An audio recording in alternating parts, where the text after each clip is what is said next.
Don't be fooled when they tell you that Israel is retaliating. Israel are not retaliating. Israel has always been the aggressor. Israel has always been the instigator, the propagator. But the people who stood up and they spoke out against this oppression, those are the people that will be remembered. Those are the people that will stand in front of Allah subhanahu wa ta'ala on the day of judgment. And they will say, Ya Allah, I did whatever I could do. I spoke out. And Israel commits those war crimes on a daily basis. And the world stays silent. But we will not be silent. We will not stand by and let them mercilessly wipe out and commit genocide on a people. If you treated a dog in this country the way that the Palestinian child is treated in Palestine, wallahi, Allah is my witness, you would be arrested. Today they're treating human beings worse than an animal, and the world stays silent. Israel has the right to defend itself. Israel has the right to defend itself. It's like saying Jimmy Savile, the prolific child raper, has a right to defend himself when the child scratched him while he was raping it. أعوذ بالله من الشيطان الرجيم بسم الله الرحمن الرحيم. My brothers and my sisters in religion, my brothers and my sisters in humanity, today's topic is a very pertinent topic that is on most of our minds. It's widely reported in the media, and it's important that we as Muslims also have a voice and we speak out against what we feel is an injustice that is happening to our brothers and sisters around the world. And in particular, we would like to concentrate today on our Palestinian brothers and sisters who are being slaughtered mercilessly. So we're going to talk about, inshallah, the current crisis in Palestine. Now, the issues around this conflict can be confusing, but the reality is that the foundational concepts that would attribute right and wrong, justice and injustice are very, very simple, very basic. They're not confusing, and they are not, most certainly not, something that the average person cannot grasp if they have an interest to stand up for that which is just, that which is fair. Now, we are being told that this current conflict started when Israel was attacked by a terrorist group, as they claim, and they flew over with paragliders and machine guns, and they killed some Israelis. And therefore, Israel has the right to defend itself, and it is now retaliating. But what a lot of people don't realize, they don't acknowledge, and they don't know that this attack was not just an attack that happened, that instigated a response.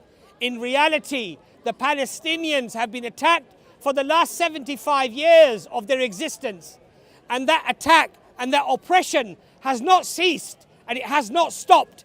This is not the catalyst as to the conflict that we see today. The clocks did not start when the rockets flew over from Palestine into Israel. The clocks did not start for this conflict when some paragliders flew in and shot some innocent Israelis. The conflict started way before. And if you look, even just a few weeks and a few months before the conflict, on the 18th of September 2023, before the current crisis, Save the Children reported that 38 Palestinian children were killed by Israeli forces just leading up to this conflict, making that the worst year on record, the worst year on record of killing innocent Palestinian children just before this current conflict. So don't be fooled when they tell you that Israel is retaliating. Israel are not retaliating. Israel has always been the aggressor. Israel has always been the instigator, the propagator. And it is not the Israelis that are retaliating, but up to now, every retaliation is by the Palestinian people. So don't forget this, my friends. Don't let them persuade you. Don't let them persuade you that they are simply reacting to an offensive by the Palestinian people, when in fact they have been the ones who have been carrying out the offensives non-stop every day of the lives of the Palestinian people for the last 75 years. Under the United Nations Charter for the Human Rights, they regard Israel routinely commits war crimes to the Palestinian population, an innocent population that has no military, no navy, no air force, no army, and it attacks them mercilessly on a daily basis.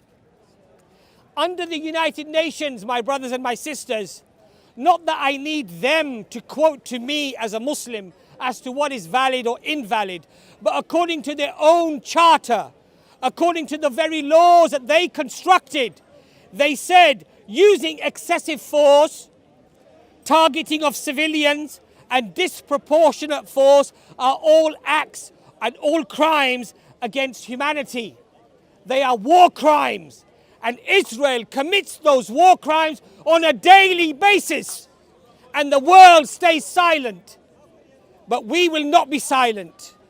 We will not stand by and let them mercilessly wipe out and commit genocide on a people. We will voice our opinions. We will voice what we have to say. And inshallah, there will be some amongst those who regard the Palestinians to be the perpetrators, to hopefully be influenced by the information that is provided, not just here, but by the countless voices that are out there. If you don't wish to believe me, because the man is a Muslim, the man is a sympathizer for Islam, he's going to be perhaps presenting facts according to their narrative, then look at their own narrative, my friends.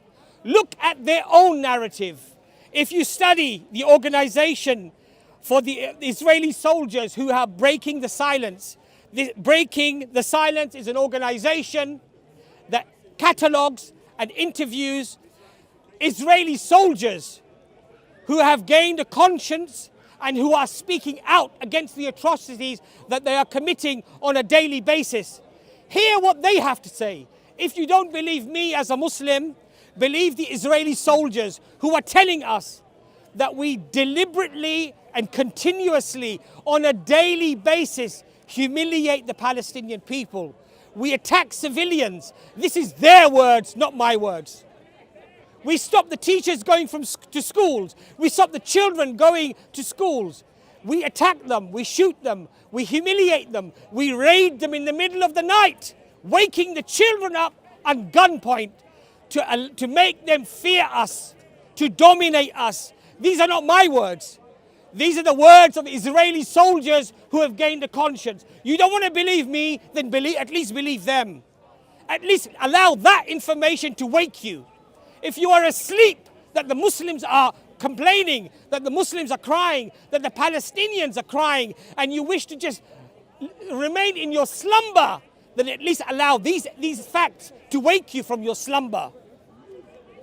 There is no excuse today for people who say that I'm ignorant and I don't know what's happening. There are resources available today that were not available to our fathers or our grandfathers or the generations that came before. Today, the internet is completely flooded with information. And even the lies and the propaganda are easily combated if you are interested to find out the truth. But if you're happy to have your predispositions fed because you hate the Arabs, because these are backward medieval people with a medieval religion full of hate, and you just wish to reinforce those predispositions, then yes, you will find the sewage on the internet to feed you, to give you the gluttony, to fill your souls and your hearts with that evil lies, with those deceptions. But if you have a conscience and you wish to at least side with the victim and ensure that you do not side with the perpetrator, the one who has created this mess in the first place, then open your eyes and educate yourselves. There's a lot of information out there. And again, if you don't want to believe a Muslim man who stands here crying about the Palestinians, then listen to Noam Chomsky, the professor who is Jewish himself. Listen to Norman Finkelstein or Ilan Pappé, who are political scientists. Their parents are survivors of the Holocaust. They have no dog in the race. They have no they do not attribute any support necessarily to any group or any people, but they speak with the evidence and the facts. And what do they say? What do they argue? The same things that I have mentioned to you today, that Israel commits on a daily basis war crimes on a predominantly civilian population, women and children. And so if you don't want to hear what people like myself are saying, at least open your eyes to the information that is out there. Follow these people, listen to what they have to say. I will give you one debate that I think personally was a very groundbreaking debate that Professor Norman Finkelstein had with Alan Dershowitz. If you want to do nothing else, watch that debate on Democracy Now! Alan Dershowitz versus Norman Finkelstein. Norman Finkelstein, by the way, is a political scientist. Both of his parents are Holocaust survivors. Both of his parents are Holocaust survivors. Alan Dershowitz is a law professor at Harvard, a heavyweight supporter for Zionism and the state of Israel. Watch that debate and tell me that these people are not lying and deceiving the world. Watch that debate and tell me that the Palestinian people are not being persecuted and victimized and treated worse than a dog would be treated in this country. If you treated a dog in this country the way that the Palestinian child is treated in Palestine, wallahi, Allah is my witness, you would be arrested. You would be arrested for treating a dog in that manner. Today they're treating human beings worse than an animal, and the world stays silent. The world says, we stand for Israel. How disgusting. What are you standing for? You're standing for a country, a nation, a political movement of Zionism that is aggressively and actively destroying and crushing the dreams of children and women to live in their land in peace. And you want to stick up the flag. We stand with Israel. That is one of the most disgusting and despicable things that you can do, quite frankly, according to me. Now, people say, let's not talk about figures. Let's not talk about how many here and how many there. Let's just say that both of them are killing each other. Let's just say both of them are fighting one another. But let's not look at the figures. I wonder why they say this. I wonder why they don't want you to look into the figures. Could it be that the imbalance that I'm about to tell you is so grotesque that they don't want you to know about it? So let's have a look at what they did in the last conflict, Protective Edge. 1,600 Palestinian deaths. How many? 1,600, 1,600. How many died in Israel? How many? 6. 6 died in Israel, 1,600 in Palestine. 550 of those Palestinian deaths were children. How many children died in Israel? 1. 1 child died in Israel. Homes destroyed. How many homes did these sophisticated rockets that were being fired into Israel, how many homes were destroyed? How many? 1. How many homes did Israel destroy in the Palestinian territories? How many? 24 hours the bulldozers were going. The missiles were flying. How many? 1 home in Israel, 18,000 homes in the Palestinian territories. So when you don't want to talk about the figures, when you don't want to talk about the numbers, I know why you don't want to talk about those numbers. Because those numbers are damning. They condemn you, they quash you, they crush you, they destroy any remnants of support for Israel. So you don't want to talk about those numbers. The Israelis destroyed 285 kindergartens, nurseries for babies, for children, and 1 was destroyed in Israel. They destroyed 73 medical facilities in Palestine. 73 in Palestine. How many medical facilities were destroyed in Israel? 0. Duck, zip, 0. Now, yes, these figures are uncomfortable for people.